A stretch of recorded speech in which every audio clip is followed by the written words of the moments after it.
Everything You Know Is Wrong is brought to you by UReach. Want to volunteer internationally? Take the trip of a lifetime.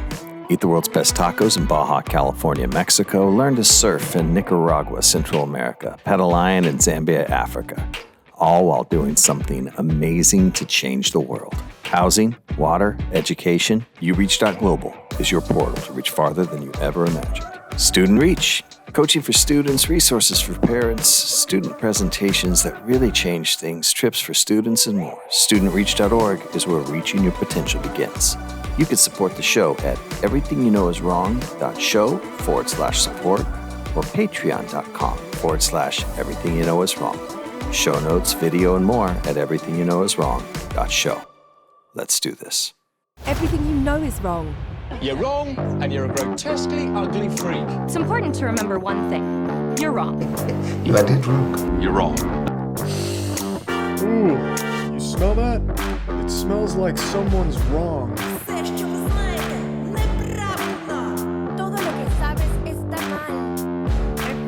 you know is wrong. Everything you know is wrong.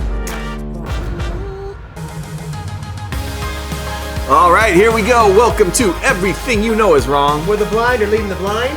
And we question everything. Everything. That's right. Hey, today we are talking about the myths, mysteries, and misconceptions about higher education. Ooh. Now, listen, we get it. Maybe you even just read the show notes looking at this and you're thinking, this sounds boring. Yeah, you would think that, except for our guest today. Electric. Yeah, she is a firecracker.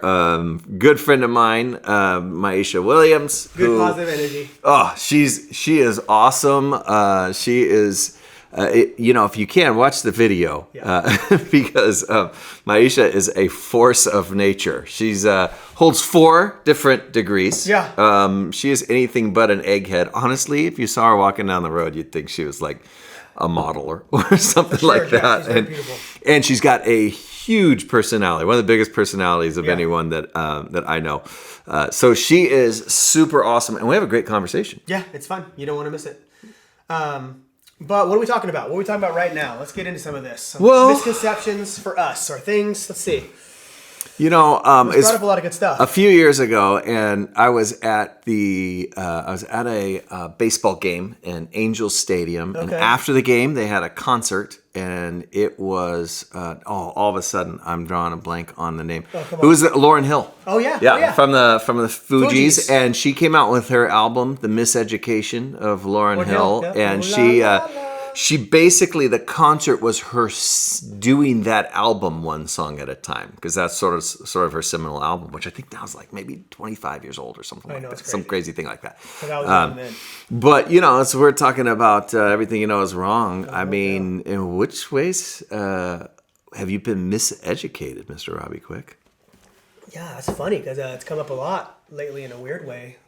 We even talk about it a little later, but I'm homeschooling my kids, and it's difficult. It's super difficult. And I'm even doing what some might call an easier version, kind of to get my feet wet. And obviously, when the pandemic came, a lot of people got thrust into that, but we were already planning on it. It really was on our things to do soon. Yeah. And how to and when kind of plans. And so when the pandemic essentially thrust us into it, but now we have then continued on our own to keep doing it.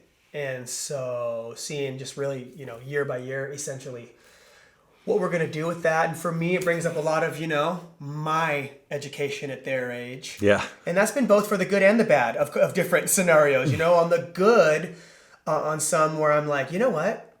I didn't really have a super good education growing up. I moved all over the place. I'll talk about that. Like, went to different schools, had low GPA, and I wasn't stupid. Yeah. I just wasn't stupid. I might have thought that because of what people might have tried to tell me. But dude, the stuff that's going on up here all the time, I was always like, you can call me whatever, but dude, I'm just thinking about everything. You know what I mean? I am not stupid. I've kind of always known that, And but my grades did not show that. And so that's what scared me in the sense of I didn't get good grades, but you know what? I'm okay. And so no matter how bad we may botch this a little bit here and there during this homeschool thing we're doing, they're going to be okay. Yeah. They're going to be okay. But then I'm still trying to sharpen my pencil and do good. And then I went back to college and did well. But then on the I said that's the the bad side, but the good side or the bad side is, the little stuff I don't remember. The little math, some of the, the history, I'm like a sponge, relearning a lot of it for the first time. Like I'm growing, dude. Like I'm growing and learning all the time from teaching my kids. But it's also been, I'm getting educated as a parent too. Yeah. I'm learning that the things that are coming up for me. Pop quiz. What's 2 plus 2? 4. Okay, good. Yeah, it's working.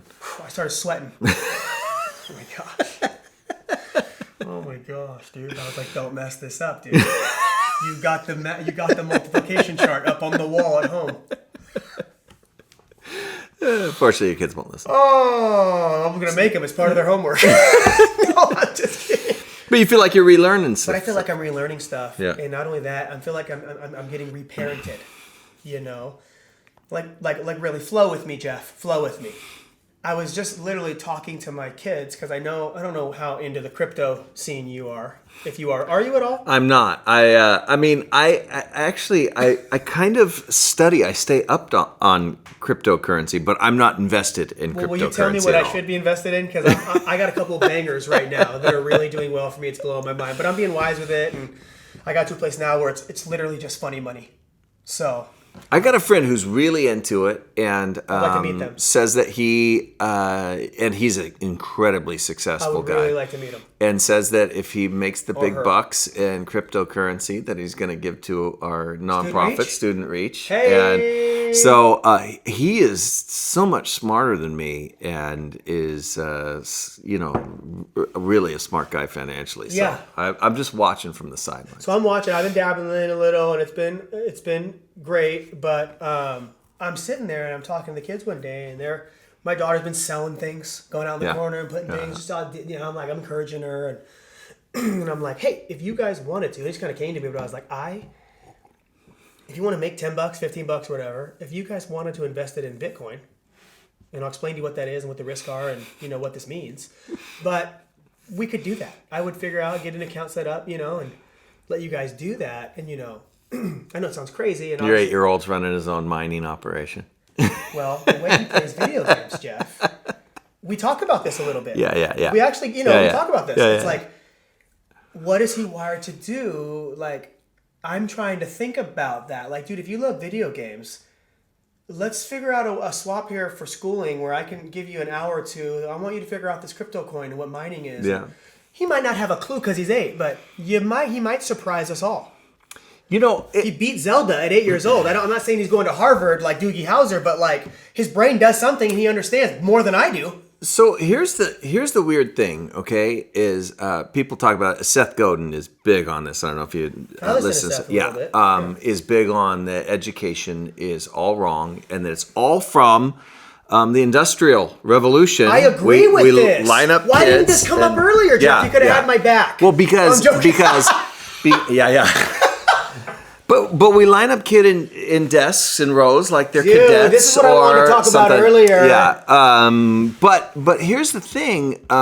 It just doesn't work for everybody. And I hated school. Me too. Okay, I hated school because it felt like it all went so slow for me. Okay, so here is my deal. So I did a lot of time in private school growing up because public school is not working for me. And so we had this system where it was basically independent study. You'd go to school, but you'd sit in a cubicle, okay? And you'd do independent study out of paper with pencils.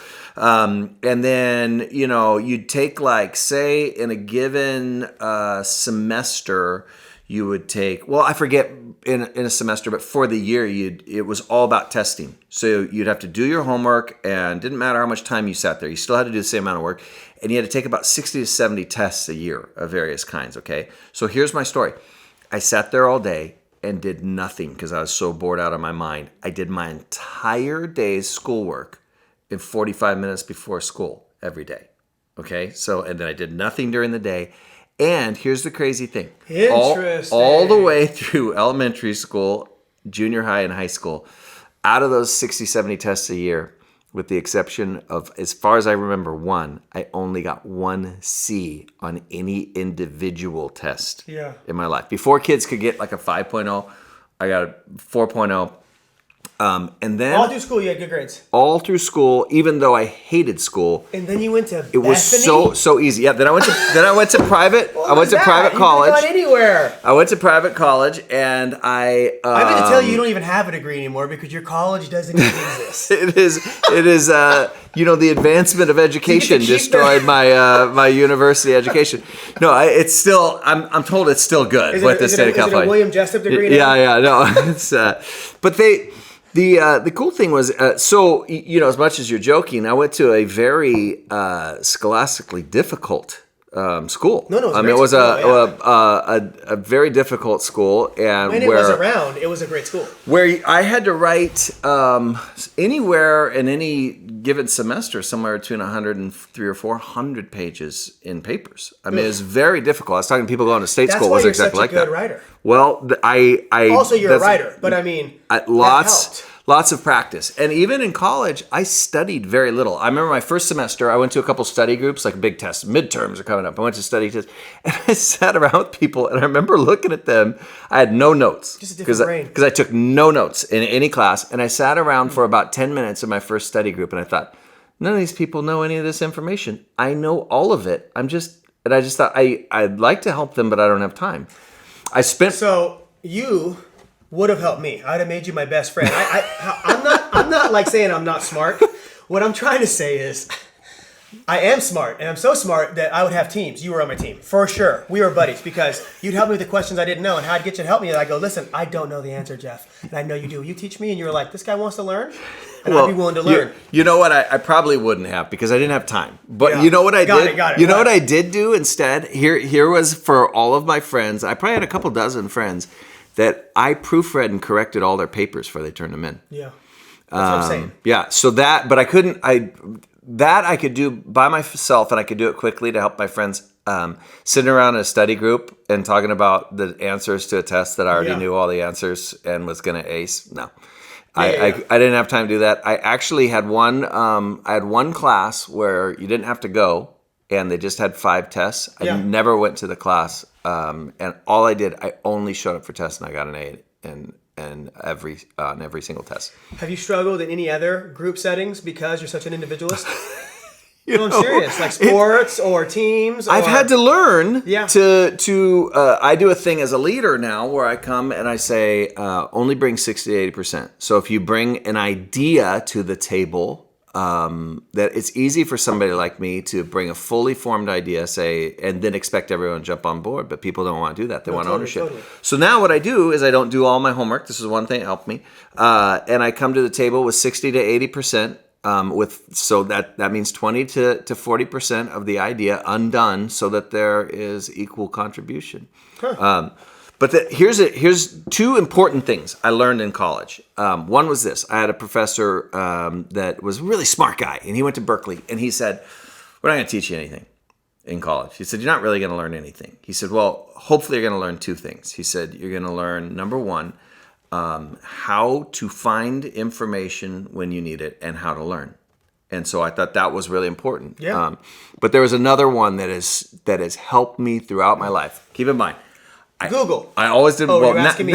I thought you were asking me that. I thought you were asking me that. No, Google. Yeah, Google's a good idea. No, I had a teacher. So okay, that's not for some reason, I took a year of ancient Greek. And it was 5 days a week. Can you read in the Greek? Do you read the New Testament? So I could briefly for a while. Okay, I could just the book of John and 1st, 2nd, and 3rd John. Cool. I could read it because John did not know Greek very well because he's not a native Greek speaker, and so he wrote in like 1st grade Greek. And this was one of they tell you when you're going to college, they say for every hour in class you're gonna have to do an hour and a half of homework. That's not true. I didn't do anything close to that. However, Greek was legit an hour and a half. So you had 5 hours a week in class, and then another 7.5 hours of homework a week. So every night. And I remember my Greek teacher came to me. You had to turn your homework in, but you didn't have to turn it in at any particular time. And so the teacher came to me, and he's a super smart guy, and he said, I noticed you haven't turned in homework for 2 weeks. And I said, yeah. And he goes, I don't care why. He goes, I'm assuming other classes or something like that. And I said, yeah, it's been really busy. And he said, well, we're about to get to a hard part. He said, so in 2 weeks, he goes, so you got to catch up. This, now you're going to have to do double homework. So it'll be like 3 hours a night. He said, so start sloughing off on those other classes because you're going to have to catch up before we hit the really tough thing. Greek participles are really tough. No one cares. But anyway. So, I'm like, yeah, it's Greek to me. So but... he said to me, I said, okay. So I came in the next day and I turned in my homework. And he pulled me aside after class. He said, you could have just told me you had your homework done. You just hadn't turned it in. And I said, I didn't have my homework done. He said, when did you do this 15 hours of homework? I said, I did it last night. And he said, how long did it take you? And I said, 6 hours. And he said, he looked at me, and I didn't know what he was going to say, but he said something that has served me to this day. I asked him about it a decade later. He didn't remember this conversation. Oh, sure. But he looked at me, and he said, Jeff, the ability to do 2 weeks worth of homework is a good skill to have. It's not a good skill to rely on and use all the time because it will bite you in the rear end. It will bite you in the rear end. And I know your personality. You're one of those people too that under pressure you thrive, right? I thrive. I hate it. I'm like that. I thrive under pressure. I love it and I hate it. super focus, and it's like adrenaline pumping through my veins, not having enough time to get done. I got to write down what I need to talk to my therapist about. What I say? But I learned a lot, and so my wife would still tell you I'm crazy about doing stuff at the last minute. But I work way ahead now in ways that I didn't before. The only problem is when I'm way ahead, it just means I put more things in my schedule and try to get more things done. So, but yeah, that was a lesson of education. Any great stories of education from higher education or lower education that have affected the rest of your life? Well, I went to college later, and I honestly, for the most part, had fun. I was leading a big college ministry. Yeah. Matter of fact, I think we were just starting it. So you were in college while you were leading a college ministry at a church. Bring people from the college to the college group. Yeah. It'd just be like... Wait, how old were you when you... Oh, I must have been 25. Oh, so now here's one of the things that you may or may not have known, okay? Okay. So I remember being in college, and there was this guy that was 28. Yeah. I might have been there at 28 too. We thought, he was to us, he was like our elderly friend, right? We would hang out with him because he was a cool guy, but we just kind of felt sorry for him. Like he owned a car with real car payments and everything. I was married. He was in a completely different place. The first quarter of my education, my wife was in all the classes with me. Man, I was 21, 22. The married people, you thought, who are these weirdos? We were just, what were we doing? I don't know. You didn't have any idea that those people thought you were in a convalescent hospital. I was in a psychology class where there was this whole crew of like 4 dudes, and they were these Russian guys, and they became my buddies. So they're this whole, and I found out they're all Russian. I didn't know at the time, and they were all. Or else you wouldn't have hung out with them. Is that what you're saying? No. What I didn't know that what could have happened to me after what I had done, but I'm trying to pay attention, and they're just being rude. It wasn't a clue that their names were Yuri. Well, no, they're in the far back. I sat in the front. You know what I mean? They're rude. They're talking, and I'm trying to learn. And it didn't bother me so much until it started affecting the teacher, right? And now I'm a grown man. I'm leading this huge college ministry. I'm like, I'm a leader in my mind. And it was huge, like 500-600 people, 800 at some point? It was almost 1,000 people. Yeah, wow, yeah, it was crazy. And it was small, anyway. But they're getting out of hand, and I just remember going, excuse me. I go, hey, fellas. And I'm in my tough guy voice. Hey, fellas. Was that your tough guy voice? No. Hey, fellas. That is intimidating. No, let me show you how I said it. I said, hey, guys. Hold on, it's still bad. Hold on. Let me show you how I really did it. Hold on. Hello, gentlemen. No. You know what? I forgot. I'm a builder. So it actually does start like that. It starts nice, like I'm going to compliment you, like, hey, guys, listen. Then the rage builds. I know that, like, mommy and daddy are just paying your way to college, and you don't even care because you really don't know what you want to do with your life yet. But me, I'm a grown man with bills to pay and mouths to feed. And I got a teacher up here, a professor, who's giving us her life, her time, and her attention. And I'm trying to learn something. So can we keep it down in the back? I'm not making this up. Did you learn anything from this experience? They all got quiet. they all this, that, and the other. And it turned out later, one of the kids was like, because this is crazy cool, but we had, I'd say a third of our group were from the Slavic community. Yeah. It was amazing. We had it was this like, anyway, I'm not going to get into all that, but it was so one of them knew who I was and got the whisper at. And if you don't know anything about the Russian culture, they respect their elders, especially their pastors, even when they're not following the good Lord. And they thought you're an old guy. Yeah, and they were like, these dudes just whooped these dudes into shape. But little did I know they could have killed me in my sleep. I shouldn't have started my car later, but I did. And so, little stereotype about the Russian mob. I went back, all mob, Jeff, all mob. But I went back to school later in life and really had a good time. And I was leading an organization that was a place for young people, college students. And so they're like, who's this guy? He's crazy fun.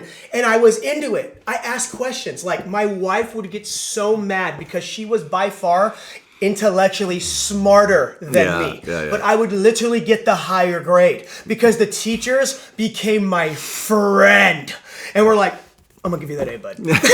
I know you only got a B, but I'm going to give you that A because you're my buddy. And okay. You know what? You're helping me out. Now listen, I know that happened. I'm not trying to be cool. It really happened. Not on all my classes. I'm going to give a practical tip to anyone out there. All right. You tell your... As long as it's not making fun of me. If for some reason you're listening to this podcast and you're in college, what are you doing? Okay, but if you got kids that are going into college, okay, you have your grandkids are in college, your nieces and nephews. Sure. Okay, I'm going to give you a piece of advice right now. I did this every single Did you just say semester. your grandkids in There could be people. No, older people. There's 5 million grandparents in the United States. People are listening to us? Yes. Oh, no. What have I said? Actually, if you're, we love you. Actually, no, thank you. I'm sorry. No, listen. So this is, the first test or paper of every single semester with any new professor, I would take to them and I would protest my grade. I would say, here's what I thought this question meant, and I answered this because of that. Why did you mark this down? And it had 2 effects. Oh, so you're one of those kind of guys. Yeah, oh, yeah, absolutely. Absolutely. But here's the thing. Here's the advice I'm giving you. It had 2 effects. First of all, they thought, this guy's really passionate about this class, okay? So that would be one effect. The second thing is they would always give me some points back, okay? Even if I got it wrong, they would get in the middle. And then here's the deal. I knew that professor, the next time they went to grade my test, they're thinking, this guy's going to challenge me on everything. And I'm sure I got better grades because of that, whether it was my paper or my test or anything. So you do not want to be anonymous. Now, this does not work if you're UC Berkeley and you're one of 300 students and a TA. Yes. It doesn't help. Doing it. But you tapped into their passion like, this guy's serious. Exactly. I tapped into their party like, hey, bud, I can legally go get a beer with you after this. They can't. Awesome. I can, So. All right, listen, here's the deal. Everything you know about higher education is wrong. We have Miesha Williams here today. Amazing. It's going to be amazing. She has 20 academic advisors working for her at I don't know if people know this, she's in the state system here in California. The most successful college system in the world is the UC system by all measures, and here in California. And the second most successful is the state college system of California. Yeah. So she is high up. She is smart. She is a lot of fun. And this is Miesha Williams. Here we go. All right, here we are. We're with Miesha Williams, my good friend, and you are the Director of Academic Advising for Sac State University. How you doing today? I'm doing well, thank you. Excellent. Hey, it is great to have you. By the way, if you cannot see the podcast because you're listening to it in your car or whatever, we're here, and Miesha and Robbie are competing for who has the best hair today. No. There's a clear winner. It's not me. And I don't say that often. But we've had a great discussion about We hair. have. Yes. Before we got on the air, I thought we need to have you back for a podcast just with you and Robbie talking about hair. Yeah. I was everything that you didn't know. Yeah. Everything you didn't know and everything you need to know, right? Yeah. Hey, so this is awesome. You're at Sac State University. If people don't know, around the country, a giant university here in the capital of California. Yeah. So, and some famous people have come out of Sac State. Yeah. Tom Hanks, probably the most famous. Anybody else famous coming? There's Oh, the gentleman that did, I'm trying to think of his first name. The gentleman that did... Oh, I know exactly who you're talking about. He did the movie. He did the movie. Black Panther. Yeah, he produced Black Panther. I can't remember right now. Really? I completely just... Did he direct it or produce There's it? people out there screaming at their... I know. What I know, they're like, what are you doing with her, lady? Say it! Yeah, like it's they're saying it right now. It's like, his face is in my head. If you're screaming back at your phone or in your car, we can't hear you. So this is awesome. We wanted to talk today about getting ready for. We might have some young people that are getting themselves ready for higher education, but more than likely somebody who has a daughter, or son, a niece, nephew, or even a grandchild that is getting ready to go to college. And I mean, I think there's a lot of myths and misconceptions about what is going on out there. So let's just dive right in. This is sort of just going right into it. But what are people getting wrong as they prepare for higher education? Yeah. I think one of the first things is, and I'm saying this as a parent too, okay, because I'm a parent of school-age boys. And I think one of the things that we as adults tend to do is just make the assumption that our kids even want to go to college. Yeah. It's just like, okay, and then they're going to graduate and they're going to go to college. Well, college really, it's fantastic if it's for you and if it's a part of your plan, but that's not true for every child out there. And so it's planning for their future doesn't always mean planning for college. I think that's the first thing we need to kind of embrace and wrap our heads around. Because I have one kiddo that probably will go to college and have one that will probably do an alternative route. And I'm okay with that because that's where his strengths lie. And in a traditional 4-year setting, in a traditional school setting, it's probably not going to work for him.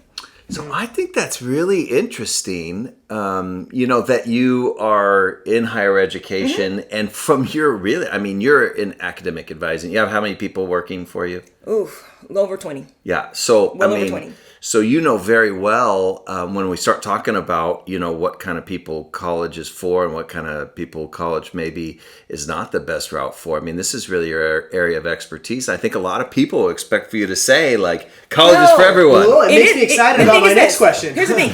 I believe college can be for everyone. Yeah. It doesn't mean it's what everyone wants to do. Right. And that's the difference. Yeah. Can college be for everyone? Absolutely. Yeah. There are enough, especially on our campus. I can speak to our campus. I've worked at Berkeley. I've worked at Davis. I've worked at proprietary schools.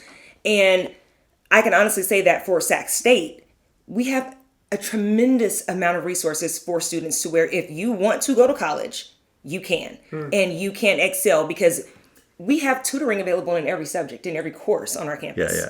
For free. Like, I'm struggling. Okay, there's a tutor for that. Yeah. There's just a ton of opportunities that we have provided for students so that if they want to succeed in a course, they can. That's not the issue. But is it the right fit for you? Is it really what you want to be doing? And I will be honest, in my 20 plus years of higher education, I have found students who oftentimes are in majors that their parents want them to be in, but it's not really where their heart is. Therefore, they're just kind of going through the motions and it's not their passion.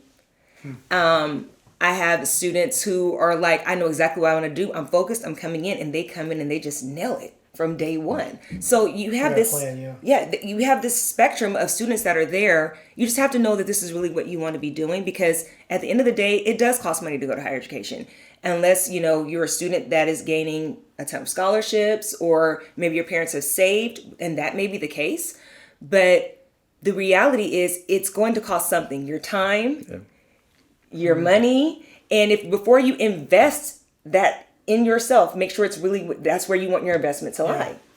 Yeah. So I mean, when we say college isn't for everyone, it's not that anyone can't achieve that the help isn't there. Like, oh, you're dumb, you can't. Nothing like that. But it might not end up being the kind of passion. I mean, I have some good friends I was just on the phone with today who are really passionate about building their automotive repair business. Awesome. And they are, I mean, they're two guys in their early 20s who are just killing it. I mean, you can barely get in. They're helping us on the nonprofit side because people donate vehicles to us. Awesome. And that's part of their passion too, is that they are helping us fix up cars. I shouldn't say who it is because then everyone will want free work. But they're doing stuff for us. They donate labor, and that's part of their passion. But I mean, if you said, okay, because this is sometimes when we think about blue collar versus white collar, right? If we said it the right way,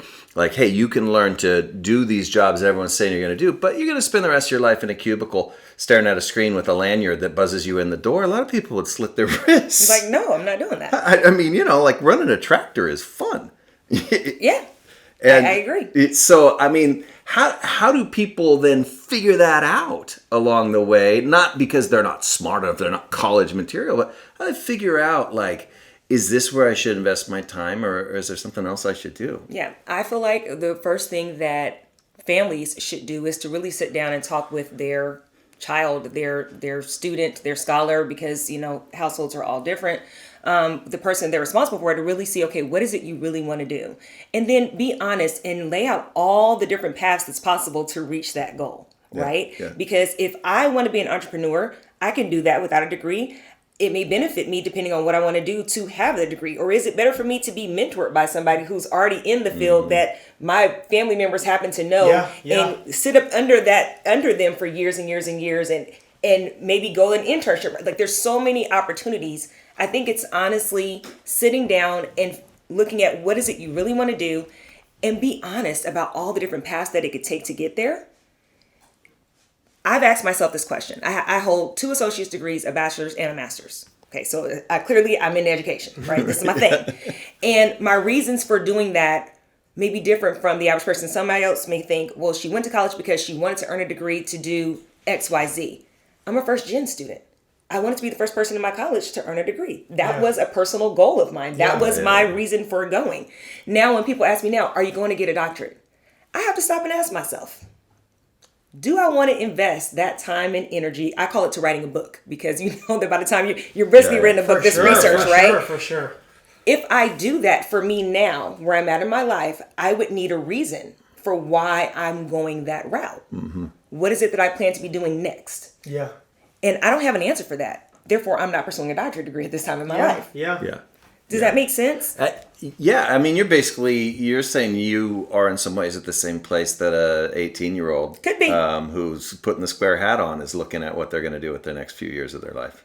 I think it's a lot to ask of, and so let me backtrack. I know a lot of schools, even my kids' school, they're in elementary school. They're already talking to them about college. But what I appreciate is that they're also talking about alternatives to college as well. Mm-hmm. I do appreciate that. Yeah. So thank you, Paso Verde.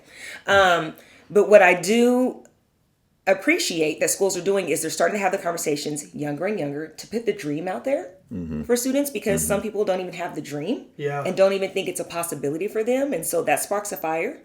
And then it's changing what that looks like and how that conversation goes the older students get. If that makes sense. So what we're talking about elementary school is like, it's the dream right now. It's the dream of, what is it you want to do? Where do you want to be? Like, what, you're little, I want to be a wrestler. I want to be a fireman. I want to be, and then it changes as they get older and older and older, right? So it keeps changing that conversation. By the time they're getting into 6th, 7th, 8th grade, the conversation should definitely be shifting, because here's the reality. Colleges start looking at a transcript starting in the 9th grade. Yeah. At college, when you start playing for college, you're looking at 9th, 10th, 11th, because you're in the 12th grade when you're doing the app. Right. So you need to be thinking now, okay, this is what I want to, if college is where I want to go, this is the route I need to take. Mm-hmm. And I need to be focusing on these type of classes, and I need to make sure that I am, pursuing maybe AP credits or whatever the case might be along the way. So this is what I often tell students, because you're right. We get 17, 18-year-olds sitting in our office and they're like, I don't really know what I want to major in. I'm coming in undeclared. I have no clue. And we start having those conversations, because I remember being 17, 18. I had no clue what I was going to do. Yeah. No clue at all. Didn't even know if I really wanted to go to college. The passion came from me a little bit later, right? Me too. And I came from a single parent home. I had to work. So I've never been without a job since I was 16, ever. Yeah, me either. I've always had employment since the age of 16. So I had to work and go to school part-time. That's always, so school took longer for me for that reason alone, right? And so we have these conversations at 17 and 18 to say, what is it you really want to do? And we start asking really questions of, okay, what are you interested in? Do you enjoy talking to people? And we go through this gamut of questioning to figure out, well, it sounds like this may be of interest to you. Let's start pursuing maybe some classes in this area. And students they have to navigate and figure out and get a feel for what it is they really want to be doing. And that's the trick of it. The one thing I tell students though, the younger students, I tell high school students, junior high students, prepare yourself no matter what for any possibility so that no one can tell you no. You always have options. Yeah. So here's the thing. That's good. I'm 14, 15, 16 years old. I don't want to go to college. You may say that now. That may change for you a year later because some circumstances have changed. So my direction that I give to every student I talk to, I have this conversation with youth all the time. I think I just had it like 2 weeks ago at a youth night. I'm like, listen, you're focused on today. That's the mistake you're making. You need to focus on what the future could hold. You have dreams, do you? Everybody says, well, yeah, of course I have dreams. Okay, great.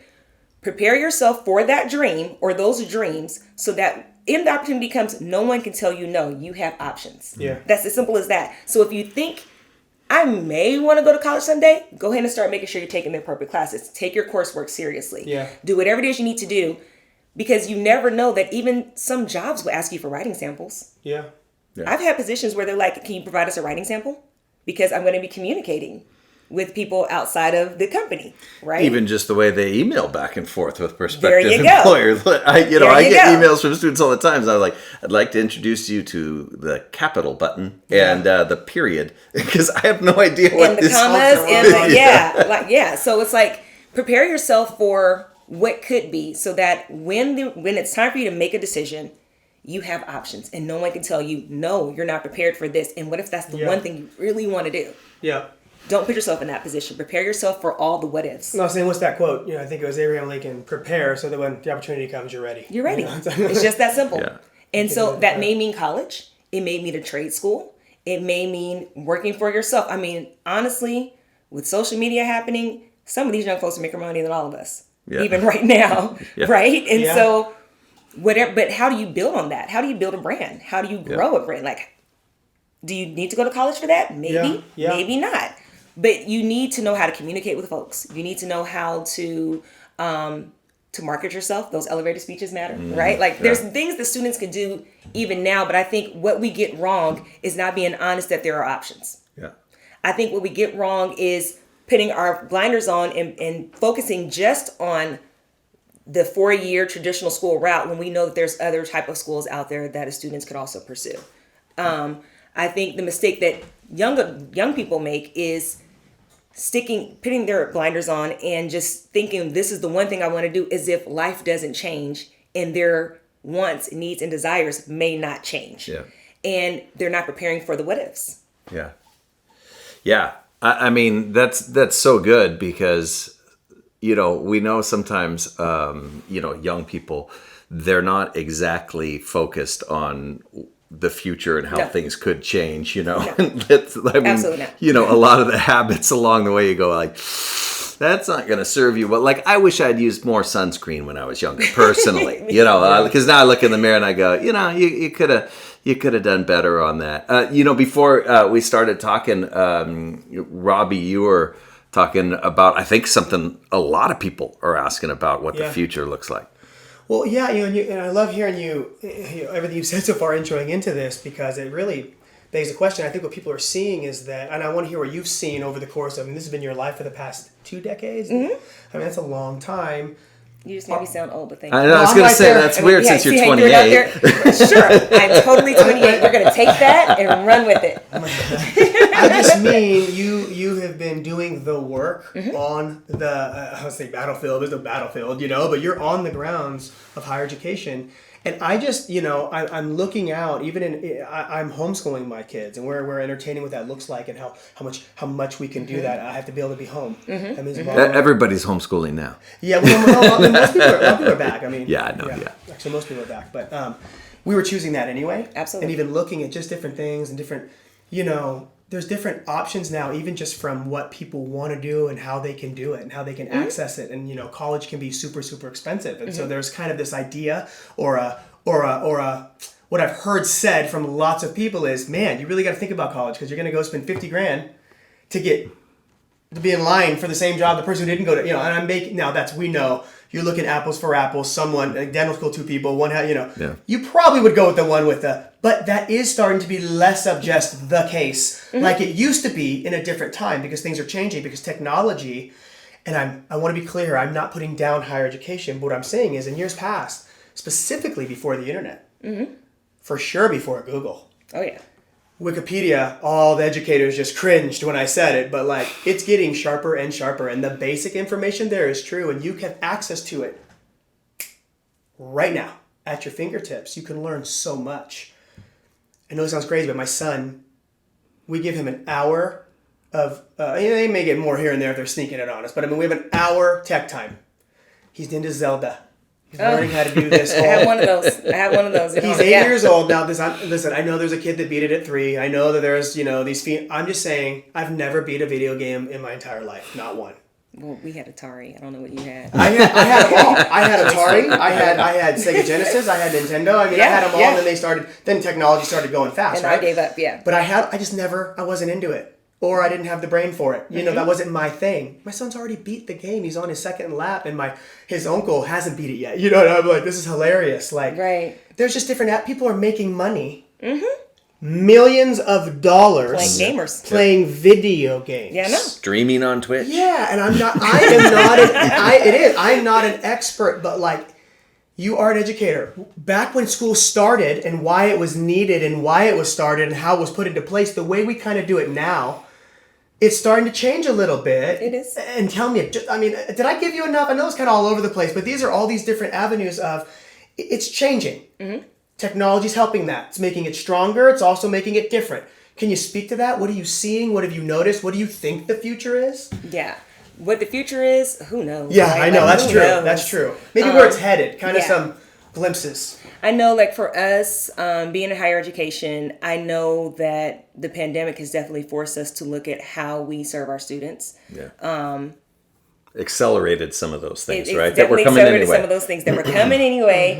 Again, like I spoke to, I was a college student who had to work full time, and so I had to find programs and colleges that had evening courses, that had weekend classes, because traditional, being there, staying on there was not an option for me to do that in my life. And I remember one of the first things, because 20 years ago, I used to ask the question, what do you do about people who have like children who have to work? Like, is there like family housing? What are your options here? Because what about people who work? Because that was always my story, right? And so I was that community college kid at night after work and weekends, and same thing in 4-year. And so I know that a lot of the traditional, and I quote that, traditional, what they call like in-person campuses where most of the students are like living on the in the resident halls and being physically on the campus. It's growing, believe it or not. There are yes, like we just built a new housing facility on our campus, so we have over 30,000 students on our campus. That's amazing. And yes, that's been needed too for a long time. Very much so. But it's like, so we are actually seeing a shift from what we call an off-campus to a commuter campus. It was commuter campus. When I was doing that back then, it was commuter campus. No, we're not. We're actually moving away from a commuter campus to a traditional like in-person campus. Is that what Tom Hanks wanted? I have no idea. If you have his number, I'd love to chat with him. I know your job is just to make sure they're in line with their grades and getting graduating and keep them in line and probably a whole lot more. But listen, I've said it since I was in high school, which I'm not going to say how long ago that was. 2 decades. That Sacramento State, for those of you listening in Australia, it's in Sacramento, California. It's a state school. It is. That it could be one of the greatest powerhouse sports colleges on the planet. Because I watched for over 2 decades amazing talent leave to go elsewhere, to Boise States and USC and UCLA and these other major colleges, if you will, because it was a commuter campus. And then you guys hired an amazing coach who was, and the football team is, they're good.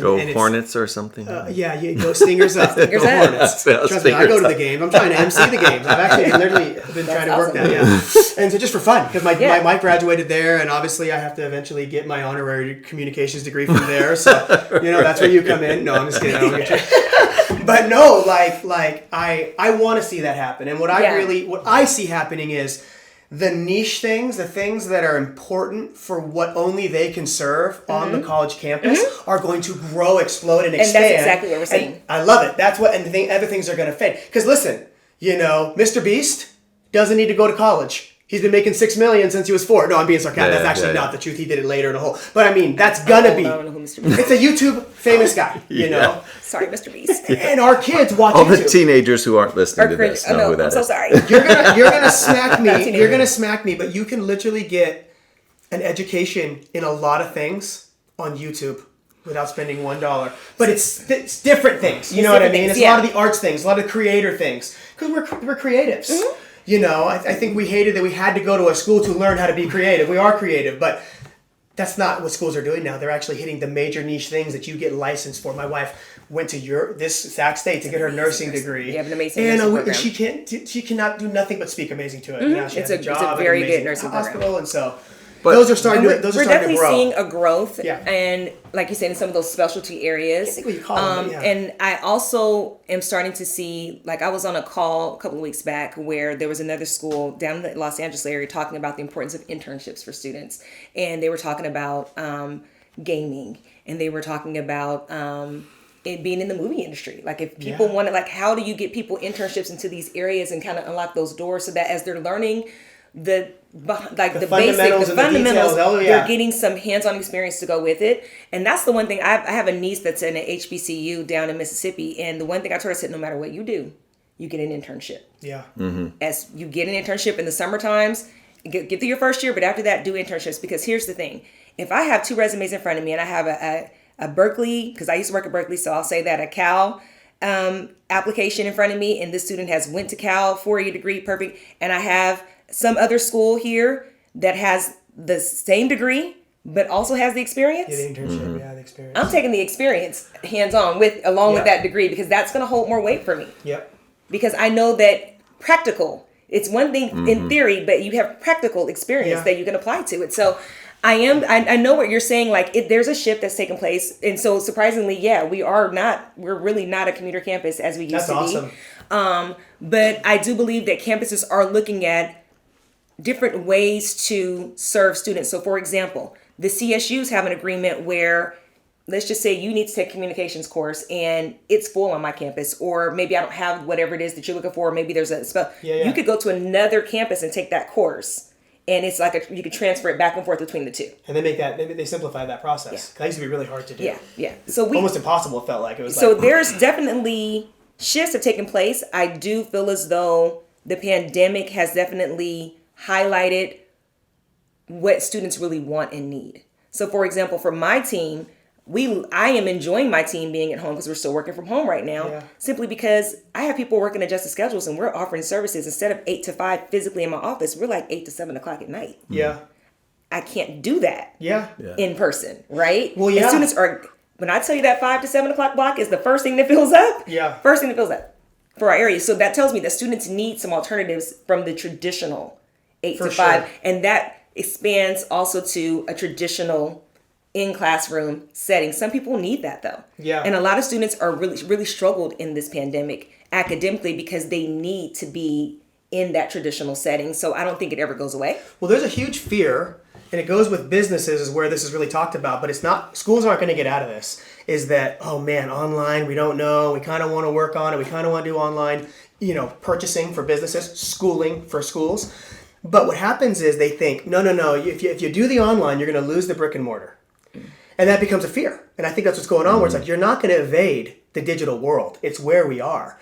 But there was a study or an article I read about the Home Depot CEO who managers were starting to speak up going, you're putting everything online, you're making all these deals, we're going to lose. And he brought out the statistics and said, no, it's they're both growing. People still got to go get a hammer and pick up lumber. Yeah. But they really want to get their toilet syringe for the, fixing the toilet in 2-day shipping. And the fear is that what I hear you saying is the pandemic revealed we need our online game to step up, but now both are going to grow. Yeah. Because some people need to be able to, would have been served way better doing online schooling while you were working. If you could learn that way. Or a combo.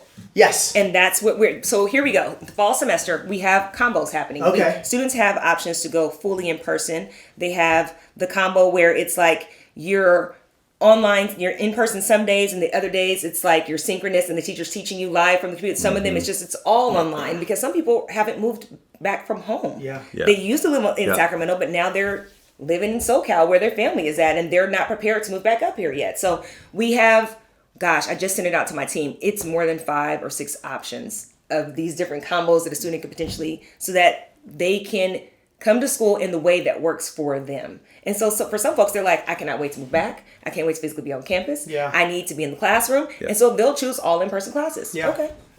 Yeah. Here's part of the discussion though that Robbie brought up, right? And I'd love to hear what you think about this, because I hear people saying, "Look, the internet, we have it," but isn't there a difference between knowledge acquisition, okay, which we can all do instantly? I'm explaining to my kids. I was like, "Who's the guy that did such and such?" And I'm like, Google.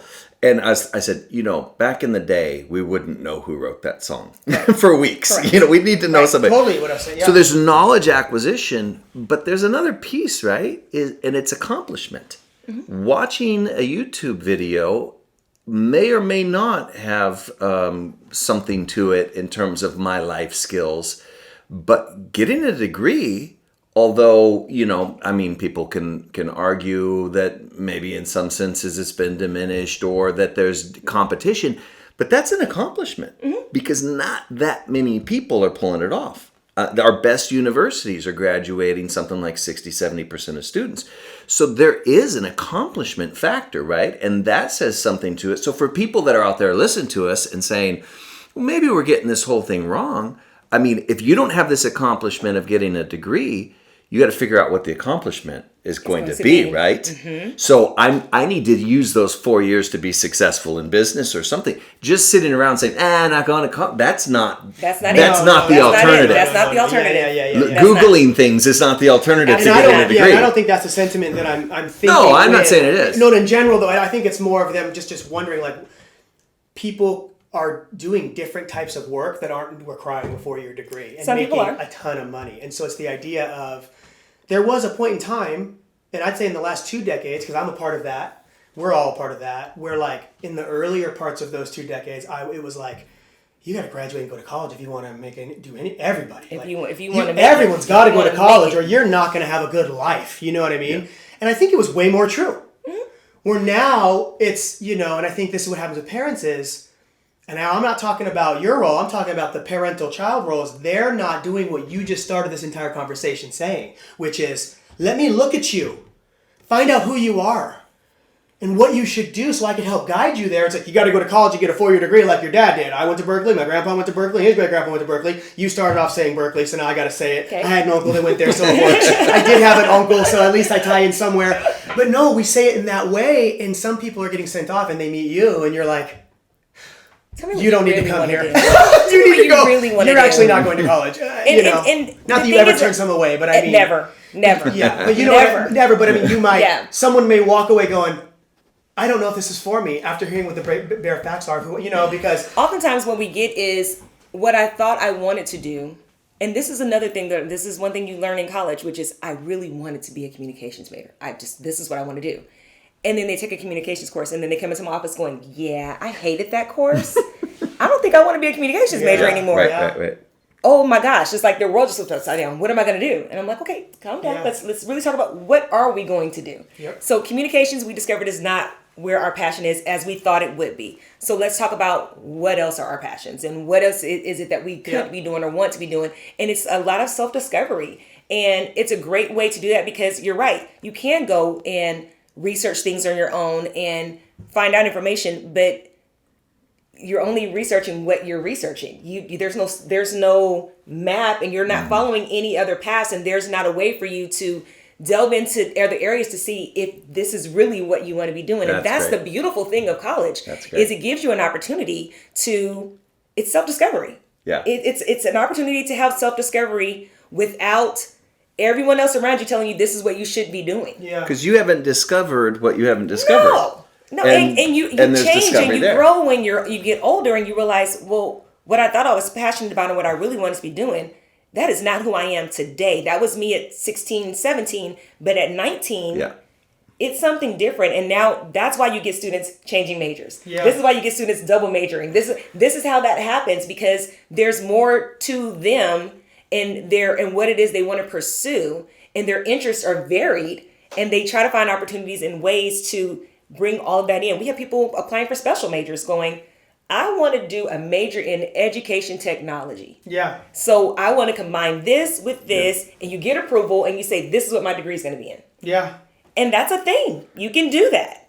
But I think that's the beauty of attending a university, attending college. And again, university doesn't always mean traditional four-year. It could mean a community college. It could mean a proprietary school where you're going specifically for medical assisting or something, or dental assisting or something like that. And all of those have value if that's the route that's what's best for you. But it's all about that self-discovery. It's all about kind of getting out of the, well, my uncle and my mama and everybody else, they're all lawyers, so I need to be a lawyer too. Yes. Mm-hmm. Maybe I'm not a lawyer. Maybe I'm a great communicator, but I don't want to be a lawyer. Yeah, figuring out who you are. I want to drop one on you real quick. It won't take long to answer, but it's going to be a thinker. Okay. I have a crazy, We'll decide. I have a crazy, just belief thought from my own experience. I worked for a few decades at a large, just mega church where I worked with as a high level leader with a lot of people. Okay. Started to see some things, and I want to see if you've noticed this at all. Okay. Now me personally, if you listen, you've heard this at least. It's on some every episode, if not part of every episode. But something to the tune of, I did a lot of cool things, did a lot of good things, did a lot of bad things, had a crazy life, but had a moment of waking up where it was like, dude, I don't really know who I am and what I've been doing. And when I look back on even things just as simple as like, I made major life commitments to a woman for the rest of my life, and I don't even know what I was doing back then. That doesn't take anything away from her or that, but and she would say the same thing, by the way. We both, in our marriage. She might say it more than you. She might. What was I thinking? But this idea of like, when I kind of woke up, and everybody calls this different. You have a burnout, you have a dark night of the soul, you have this just wake up going, what am I doing with my life? This is later in life I'm talking. Mm-hmm. You look back to some of your younger moments and things you did, and you're like, well, that was somewhat good for me. I'm glad I made that decision, but I don't even really know what was going on down there. They're coming into your office. Do you see that? Yeah. Is there anything you can actually do about it? What do you do about it? Do you send them somewhere else? Do you positive? I mean, where they're there going, yeah, I'm going to get a college or get into communication because I don't know. And you just see like, they're not even present. Mm-hmm. They're not even there. And you don't know when they're going to wake up. They might not wake up till 50. And that's true. Does that impact you? Do you see it? What do you think about it? I know it's a loaded question, but I'm just curious from your end. It's just a different perspective where young people are coming in with a lot on their plates. They are. They had a lot of crazy experiences from 1 to 7, and then from 7 to 12, and then from then to now, where they are. And a lot of people do. They're broken. They live in a numb. They're kind of just auto-responding to things. They're not being true to their authentic self, and they're going to try to find themselves and find a degree. Like, what do you think about that? I know it's kind of a crazy question, but... It isn't. That's a very loaded question. Do I ever see that? Absolutely. And I do agree. I mean, I could even say that that's been a part of my story along the way, right? And so Sure. I think for me, when I see students, and I'm pretty sure my whole team would say this, when they see students, they're just like, oh, I don't know where they're really at right now. Like, we do a lot of check-ins with folks to just really kind of check in with them to see, like I have students that I've had since their day of orientation, and they've just stuck with me. They're my babies. I call them my babies. Oh, I and love they're that. like, Yeah, I Miss kinda had a feeling. Miesha, Miss Miesha, can I call you for this? Miss Miesha? And their parents call me, you know what I mean? And I'm like, one particular dad, like I know his number, and I'm like, hey, as soon as I don't even say, Sac State. I know exactly who it is when I see that number come up, right? And so I have my babies that I've had along the way, some of them athletes along the way. I had one that left and went to the NFL. But I remember him having a conversation, and I was like, you promised your mama that you were going to finish. And so I want to know that that's going to happen. Yeah. And he came back and was like, Miss Miesha, I made it to the NFL. I'm like, wonderful for you. He's like, well, I have one class left. I'm like, I'm proud of you. So that's big time. But that, again, is like... It's rewarding. It's the accomplishment, right? It was like, this is something I said I was going to do, and I made that commitment to myself. And so I think a piece of it is just that we are so good as people promising things to other people, but we break promises to ourselves all the time. Yeah. We are horrible at keeping a promise to ourselves. And it's a big deal. It's the new year. I'm going to go to the gym and I'm going to work out, right? It's my New Year's resolution. And then we break that promise to ourselves, right? And we have to think of education as an investment into ourselves. And then you have to make the commitment to yourself and keep your promise to you. And it's not for anybody else. It is just for you. And so even if you're all over the place and you don't know what it is you want to be doing, my question is, are you still committed to this for you? Yeah. Regardless of what the degree ends up being in. Finish where you start. If that's have you committed yourself to you? And if you want to keep that promise, then we're going to work together to figure out that's wonderful. what exactly it is we're going to accomplish. But right now, it's okay to be all over the place. You're 17, you're 18, you're 20. You know, something life altering has happened, and now you've shifted. That happens too. Yeah. Life happens around people, right? Sometimes you have to take pauses. You have to come back to it again. There's nothing wrong with that. I tell students all the time, it is a journey and no one is racing you. Yep. Okay? It is all about, and I have to say that to myself because I, again, went to school part-time. So those associate's degrees for a 2-year took me 4 because I had to go part-time. Yeah. I had to go at night. Yeah. Right? No, I crammed, 4 years of college in 12 years, so. Everyone's path is different. I went back later. You're a doctor now, right? I went back later. That's what I told them I should. I went back later. School for me, the grammar elementary educational system for me, one end I moved a ton, and B, I did too. It was tough for the schools to really teach my brain the way, I needed all of it. I have one of those. I like to read a book while listening, while seeing a production, not really, but if it's all the same, I can learn better. And so school was difficult for me, and I didn't care, and I had a lot of stuff going on. So, it was like 2.5, 2.0, really low grade point average. I went back to school in my mid-20s. And it was 5 years, and 3.8 GPA, magna cum laude, lottie-dottie, we likes to party. Right? Who knew? Okay, so, I have a super important question, because we're almost out of time here. So I have a super important question. But I was ready. That's the point. I want to get ready. I was ready, and I knew what I wanted to do for what I was doing. And that's the pause. Yeah. And there's nothing wrong with the pause if you need to pause. There's nothing wrong with that. But pausing doesn't mean that we just stand still. There's something else that has to be happening on the way so that we know what we're coming back to. My biggest thing is if you made a promise to yourself, you've made a commitment to yourself. If you can't trust yourself with a commitment to you, then you're giving way too much to other people. Yeah. And most people can't, by the way. You're giving way too much to other people. Okay, so super important question. I'm like you, first gen. Me too. College student. Me too. And I had 40-something first and second cousins in the small college town I grew up in, and none of them went to. I'm the first graduate from college. So it wasn't a college culture. Since that time, we've been working in alternative schools, taking more than 3,000 students, most of them highly underserved students, through our life coaching program. And I asked them this question. I say, what are you doing? It's the seniors. I say, what are you doing after school? And they say, oh, I'm going to college. So the message has gotten to even these students that have struggled. Some of them are teen moms. Some of them have been incarcerated already. Oh, you have a program for that too. Difficult circumstances. They'll say, I am going to go to college. And then I say, okay, it's February. Have you filled out your FAFSA? Have you done everything? Aid. That's in October now. Yeah. And they have no idea. Okay. What to do. So if you're talking to a student where you just go, or a parent that you just go, hey, how do we get from here to there? What's the one place you would send them? Because maybe you have a parent or a grandparent that doesn't know either. I think any community college, any 4-year institution, or really high school counselors as well, should be able to give them the very basics, which is timelines. This is when you apply to a university. This is when you apply for financial aid. I can tell everybody it starts October 1st. FAFSA, free application for federal student aid, October 1st. Senior year, October 1st. October 1st, that's it.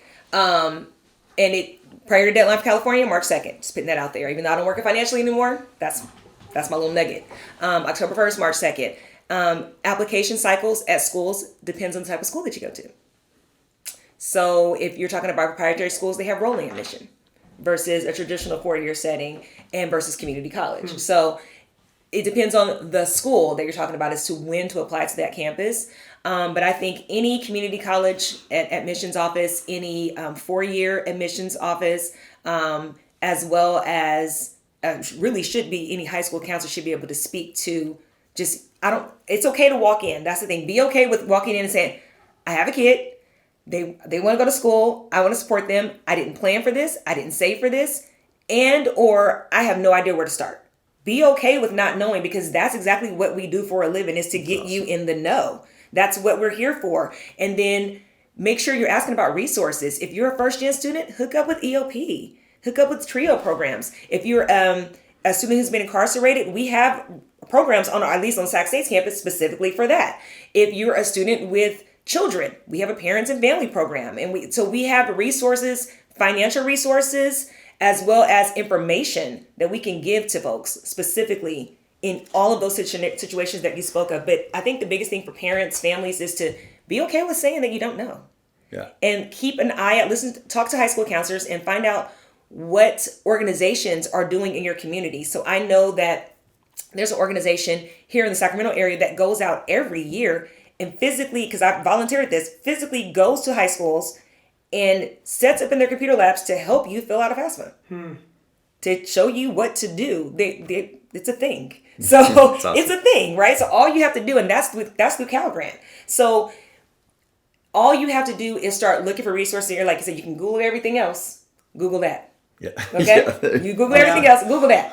Yeah, and that's a part of even just the teaching the mindset of like, that's what the work is. Wherever you see success or influence, or, there's usually hard work has been put in somewhere Something to behind see the that. scenes. And so like when I was going back to college, I didn't have a ton of money either. And there's so many scholarships. So many. But it's not easy. I mean, it's like you have to fill it out. You got to go find it. You got to look for it. They are there. Mm-hmm. And there's people that are there to show you the ropes. People that are so every state has their own. Yes. It's like there's many. And then I think the one thing that people get wrong, so we're talking about things that people are not, what is it? Everything you knows don't wrong. know. Everything you know is wrong. Don't be paying people to help you do this kind of stuff. Yeah.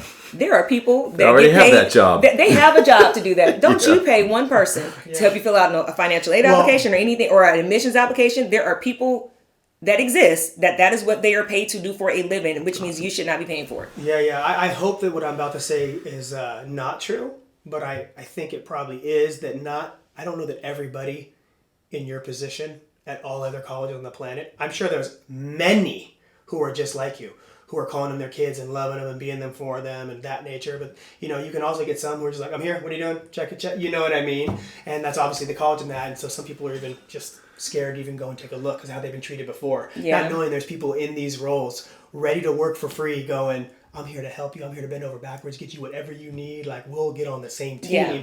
And so it's even encouraging them, like, go find, you got to learn. What are these resources? Yeah. Right inside the office. And I just got to walk on campus, go inside, ask for this and find that. And, and ask, maybe call, a email. 1, 2, 3 on that. What can a parent or a student listening, what are some things they should do that you're going easy 1, 2, 3, and maybe they never thought of it, heard of it. Number 1, 2, 3 things they should do when they're trying to figure out how to come to a college and get help. They may not know it's there. Number 1 is make a list of the schools that you're thinking about attending and just peruse their websites to have an idea of what they offer and what their cycles are. 2, I would say, is to reach out to your high school counselor. If the high school counselor is not helpful for some reason or another, reach out to those colleges' admissions offices and they will assist you. Yeah. That is what we are here to do. If you live in a nearby area where there is a 4-year university or a college that you're thinking about, walk the campus. Yeah. I mean, most of campuses, especially the CSU system and the UC, these are not private institutions. These are public institutions, which means the land that it's sitting on, you can walk your dog on it. You can come and peruse, walk, because it's one thing to say, I really want to go somewhere, but it's another thing to physically be in the space and feel like, does this feel like it's home for me? Yeah. Does this feel like a good place for me? Like I said, my niece is in some small school in Mississippi. What? It's like you blink, you may miss it, but she loves it. It's the right place for her, right? Walk that campus if you have the opportunity to. And if all else fails, I would say to reach out. If you're a person that's of faith and you have youth pastors, go to youth pastors, because I can guarantee you there's somebody in that congregation that could probably help that youth pastor, even if they don't know. And if you're not one of faith, then reach out to Jeff Duvall, because I know that he's going to be a great resource for That's folks right. as well. And I can Student forward, Reach can totally help. I can forward your information to Miesha. And I will answer any question No, that I he know has. you're awesome. Hey, yeah, you can look in the show notes. Get a hold of us for sure. This is actually what we do. I have people that I can hook you up with that will help you along the way. Hey, this has been incredible. Thank you so much. Man, I just picture I got some football player and Mama Miesha is reaching out for life. Yeah, they awesome. generally send me when they did something they shouldn't do, and they're like, they call it a come to Jesus meeting. Miesha, have a come to Jesus meeting, and I'm like, come here, and we get them back on track. Hey, thank Promise you your mama. so. Your mama. Thank you so much. And seriously, we've only been able to cover so much. This could be forever. If you need help, reach out. Yeah. Especially you got a kid that I mean, you're first gen. I was first gen. You were first gen. You were first gen. Hey, get it done. And if if college isn't the plan, then let's figure out the plan. Let's Reach figure out out the to us. We will help you along the way. Yeah. This has been awesome. Thanks, Miesha. No problem. Thank you. Thanks for having me. Yeah. All right. Hey, we're back. That was our conversation with Miesha. That was fun. You know, I want to have her back I because know. we didn't get to have enough. I mean, we need more time. I know. You know, she doesn't live that far from here. I was thinking I need to have her and her husband over for dinner. Yeah.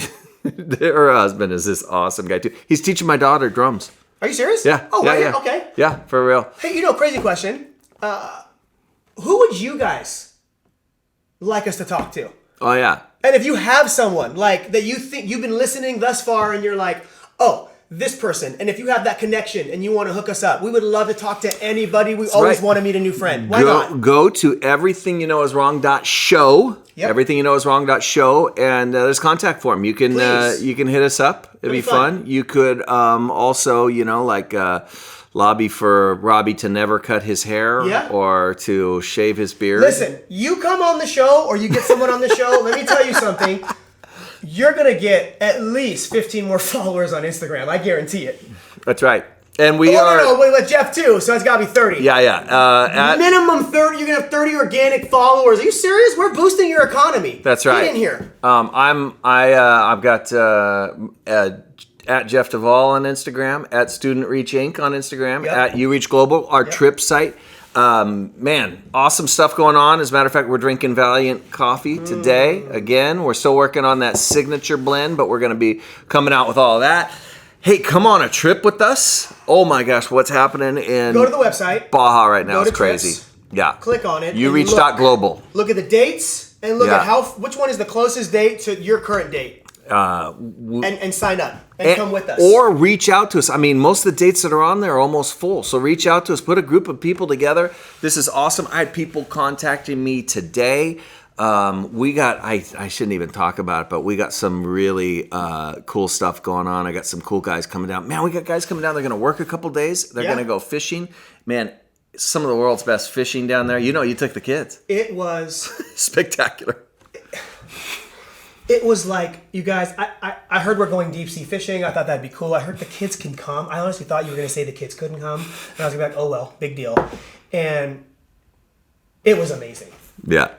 Absolutely incredible. Time of our life. You'll have the time of your life. That's right. And trip for sure. Going to, that one's easy. We're going to Zambia in the fall too. We don't have that many spots on that trip. You better sign up quick. And it's crazy expensive.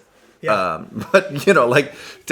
What is that one? It's got to be roughly. We'll see as we get closer, but probably plane tickets now, it'll get close to inflation. $4,000 to do it. But man, Fun experience. 2-day safari, go to Victoria Falls, plus supporting an awesome effort there. I mean, I can't wait to meet them. Schools treating people for malaria so they don't die. $4 keeps somebody from dying of malaria. So we'll be doing malaria testing. $4. It's going to be really awesome stuff. Baja, we are building houses for single moms that are living on, their families are living on less than $2 a day per person. It's going to be awesome. We'll probably build a school or two this year as well. Just incredibly awesome stuff. Hey, find out what we're up to. ureach.global for trips, studentreach.org for life coaching with students. Yeah. Hey, you're completing your first semester of life coaching with underserved students. It's been awesome, right? Guys, what better way to be a part of the solution than to get into the areas and coach kids that really need it? Yeah, and we're looking for people. And we're looking for coaches always. So if you've been in a place where you're like, I need something, just something a little more where I can give back. If you're breathing and you're alive and you're a good person and you're trying to bring more light to the world, you can coach these kids and we can help you do it. And, hey, school's starting up again in the fall, so talk to your school about having us come speak at your school. We've done assemblies for over a million. Are opening up, so we can we can get into these schools now, and so we want to get back in there, especially right now with where we're at. We specialize in suicide awareness. Yeah. And so that's really what needs to be talked about right now. So get us in the school, please. That is a shameless plug. Student Reach, we've done school assemblies for more than 1 million students from 40 countries and 40 states. So awesome stuff, and you get to see Robbie's Maine in person. It's coming. It's roar. But hey, listen, we hope you enjoyed the podcast today. Awesome that you're here. Just remember, everything you know is wrong. Yeah, if this is your first time, check out our other ones. They're amazing. We think you'll like them too. We have a good time. So we'll see you soon. Thank you. Thanks for listening to Everything You Know Is Wrong. Don't forget to rate the show in your favorite podcast app and tell a friend. It really does help. Visit our sponsors, studentreach.org, ureach.global. Follow us on Instagram at everythingyouknowiswrong.show. Click the links. You can support us there too. And at patreon.com/everythingyouknowiswrong. You can be more awesome than you already are.